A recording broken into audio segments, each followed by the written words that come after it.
Bururi wa Kenya uri no hoti wa gwikura mathina-ini maingi matiganite maria mathiete na mbere na kuhugumira Akenya mangiheo mweke wa gutumira meciria mao na kinyi na njira ya kuheo riera riega ria gukinyaniria uthunduri.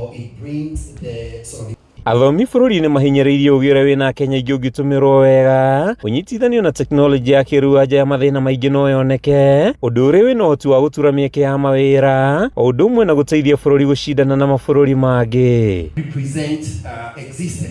Kuringana na Dagitari Joseph Mwai, mabururi mangi ta Europe matacukitie makinya ma bata ta kuhimbiria teknoloji undu uria wadanduritie uhoti wao wa gwika maundu na Kenya ti njira hari gukinyaniria uhoti wayo uthunduri-ini. We Africans will be able to compete with the Western civilization. It's the only way that we advance. It is the only way that we become inventors. Just like invention that we are seeing in Zimbabwe of a vehicle invented by an African that does not need to be charged, but is harnessing electricity from the air. Mwai yoritie mathomo ma uthunduri manyagio kuma thukuru-ini cia muthingi niguo guthagathaga ciana wega thĩ-inĩ ya kĩrĩu. Mĩario yake kinyitwo mbaru ni athomi Dagitari Joyce Ngugi na Esther Waringa. Metaphysics being the aspect of critical thinking, believing or trying to reach out for infinite intelligence should be embraced not only in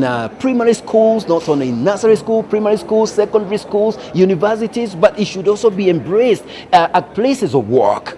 We should try to entice people to utilize their mind everywhere. We encourage students to exploit their potential in everything, not only the academic programs that they are undertaking here, but also in other areas. If it is sports, if it is any kind of innovation, any kind of idea. Some are into writing, literal writing.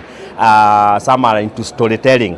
Others are content creators. We give them space to be able to do that. So we really encourage students to go to whatever length that they can go to realize themselves and to optimize their potential. Kuringana na Profesa Owen Ngumi kuma University ya Zitek, arutwo marabatara kuheo wiathi wa guthoma kiria mendete na kuheo hinya wa kuhingura meciria na kurutithia ugi wao wira niguo makinyaniria uthunduri uria urabatarania hari kuhonia mathina ma bururi. When we are talking about financing and funding education, that must not be politicized. It should not be like political sides of which government is in power. No, it's about the education of the children of the Republic of Kenya. For us as public service governance is to request that the government throw its weight behind ensuring that the children in Kenya who are in classrooms are given whatever they require to be able to get excellence, to attain excellence in education in the country. When we go to more critical thinking and more knowledge,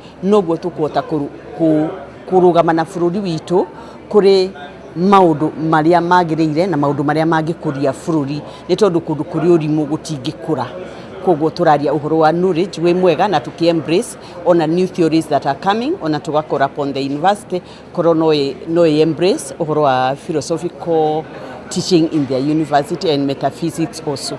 Handu-ini ya Kameme TV kuma taoni-ini ya Ruiru kaunti-ini ya Kiambu, ritwa riakwa ni Mathio Ndung'u wa Mbugua.